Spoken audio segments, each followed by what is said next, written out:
When it was decided that we would sail for Italy, Paul and some other prisoners were handed over to a centurion named Julius, who belonged to the imperial regiment.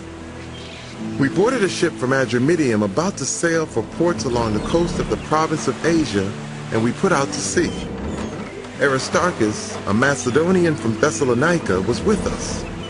The next day we landed at Sidon, and Julius, in kindness to Paul, allowed him to go to his friends so they might provide for his needs. From there we put out to sea again and passed to the lee of Cyprus because the winds were against us. When we had sailed across the open sea off the coast of Cilicia and Pamphylia, we landed at Myra and Lycia. There the centurion found an Alexandrian ship sailing for Italy and put us on board. We made slow headway for many days and had difficulty arriving off Cnidus. When the wind did not allow us to hold our course, we sailed to the lee of Crete, opposite Salmone. We moved along the coast with difficulty and came to a place called Fair Havens, near the town of Lasea. Much time had been lost, and sailing had already become dangerous because by now it was after the Day of Atonement. So Paul warned them, "Men, I can see that our voyage is going to be disastrous and bring great loss to ship and cargo, and to our own lives also." But the centurion, instead of listening to what Paul said, followed the advice of the pilot and of the owner of the ship. Since the harbor was unsuitable to winter in, the majority decided that we should sail on, hoping to reach Phoenix and winter there. This was a harbor in Crete facing both southwest and northwest. When a gentle south wind began to blow, they saw their opportunity. So they weighed anchor and sailed along the shore of Crete. Before very long, a wind of hurricane force called the Northeaster swept down from the island. The ship was caught by the storm and could not head into the wind. So we gave way to it and were driven along. As we passed to the lee of a small island called Cauda, we were hardly able to make the lifeboat secure, so the men hoisted it aboard. Then they passed ropes under the ship itself to hold it together. Because they were afraid they would run aground on the sandbars of Syrtis, they lowered the sea anchor and let the ship be driven along. We took such a violent battering from the storm that the next day they began to throw the cargo overboard. On the third day, they threw the ship's tackle overboard with their own hands. When neither sun nor stars appeared for many days and the storm continued raging, we finally gave up all hope of being saved. After they had gone a long time without food, Paul stood up before them and said, "Men, you should have taken my advice not to sail from Crete. Then you would have spared yourselves this damage and loss. But now I urge you to keep up your courage, because not one of you will be lost. Only the ship will be destroyed. Last night an angel of the God whose I am and whom I serve stood beside me and said, 'Do not be afraid, Paul. You must stand trial before Caesar, and God has graciously given you the lives of all who sail with you. So keep up your courage, men, for I have faith in God that it will happen just as he told me. Nevertheless, we must run aground on some island.'" On the 14th night, we were still being driven across the Adriatic Sea, when about midnight the sailors sensed they were approaching land. They took soundings and found that the water was 120 feet deep.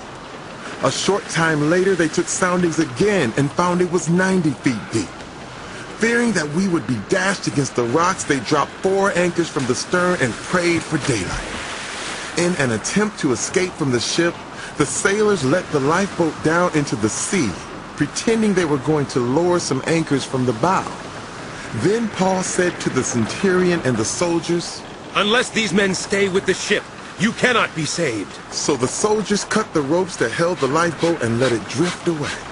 Just before dawn, Paul urged them all to eat. "For the last 14 days, you have been in constant suspense and have gone without food. You haven't eaten anything. Now I urge you to take some food. You need it to survive. Not one of you will lose a single hair from his head." After he said this, he took some bread and gave thanks to God in front of them all. Then he broke it and began to eat. They were all encouraged and ate some food themselves. Altogether, there were 276 of us on board. When they had eaten as much as they wanted, they lightened the ship by throwing the grain into the sea. When daylight came, they did not recognize the land, but they saw a bay with a sandy beach, where they decided to run the ship aground if they could.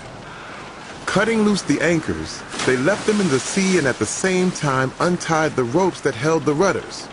Then they hoisted the foresail to the wind and made for the beach. But the ship struck a sandbar and ran aground.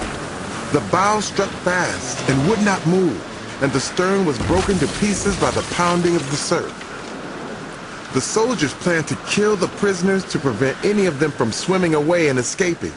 But the centurion wanted to spare Paul's life and kept them from carrying out their plan. He ordered those who could swim to jump overboard first and get to land. The rest were to get there on planks or on other pieces of the ship. In this way, everyone reached land safely. Once safely on shore, we found out that the island was called Malta. The islanders showed us unusual kindness.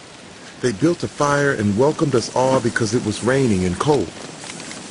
Paul gathered a pile of brushwood and, as he put it on the fire, a viper, driven out by the heat, fastened itself on his hand. When the islanders saw the snake hanging from his hand, they said to each other, "This man must be a murderer. For though he escaped from the sea, the goddess Justice has not allowed him to live." But Paul shook the snake off into the fire and suffered no ill effects. The people expected him to swell up or suddenly fall dead. But after waiting a long time and seeing nothing unusual happen to him, they changed their minds and said he was a god. There was an estate nearby that belonged to Publius, the chief official of the island. He welcomed us to his home and showed us generous hospitality for 3 days. His father was sick in bed, suffering from fever and dysentery.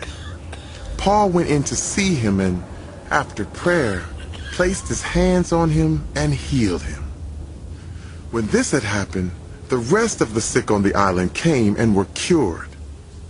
They honored us in many ways, and when we were ready to sail, they furnished us with the supplies we needed. After 3 months, we put out to sea in a ship that had wintered in the island. It was an Alexandrian ship with the figurehead of the twin gods Castor and Pollux.